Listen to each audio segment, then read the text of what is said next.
ഒരു ബൊക്കെ മേടിച്ച മാത്രമേ ഓർമ്മയുള്ളൂ. പിന്നെ വന്ന ചോദ്യം ഹുയിസ് യുവർ വാലന്റൈൻ.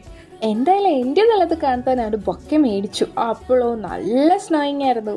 അല്ല, വാലന്റൈൻ ഉണ്ടെങ്കിൽ മാത്രമേ ബൊക്കെ മേടിക്കാൻ. ഇന്നെന്തായാലും വാലന്റൈൻസ് ഡേ ആണല്ലോ. But this bouquet is not for my Valentine but for someone's Valentine. So അവർ വരുന്നതിന് മുമ്പ് നമുക്ക് കുറച്ച് അറേഞ്ച്മെന്റ്സ് ചെയ്യാനുണ്ട്. ബട്ട് ഇന്നത്തെ ക്ലൈമറ്റ് ഒത്തിരി വേഴ്സ് ആയിരുന്നു. ലൈക്ക് സ്നോയും റെയിനും എല്ലാം ഉണ്ടായിരുന്നു. സോ എൻ്റെ ഫസ്റ്റ് ടാസ്ക് എന്ന് പറയുന്നത് ഇതെല്ലാം സേഫായിട്ട് അവരിവിടെ അർമീനിയയിൽ ലാൻഡ് ചെയ്യുന്നതിന് മുമ്പ് അവരുടെ അപ്പാർട്ട്മെൻറ്റിൽ കൊണ്ട് സേഫായിട്ട് വെക്കുക എന്നതാണ്. ബട്ട് വെതർ ഒത്തിരി വേഴ്സ് ആയതുകൊണ്ട് തന്നെ ഫ്ലൈറ്റിൻ്റെ ഷെഡ്യൂൾസ് ഒക്കെ ചേഞ്ച് ആയി. സോ 11:30 AM എത്തേണ്ടവർ 5:30 PM എത്തിയത്. സോ ഞാൻ ചെറുതായിട്ടൊന്ന് പോസ്റ്റായി.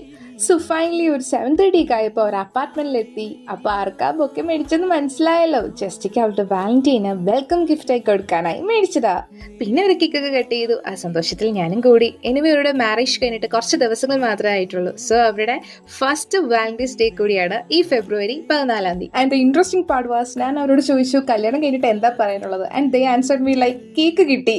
അപ്പോൾ എല്ലാം പറഞ്ഞ പോലെ ഹാപ്പി വാലന്റൈൻസ് ഡേ.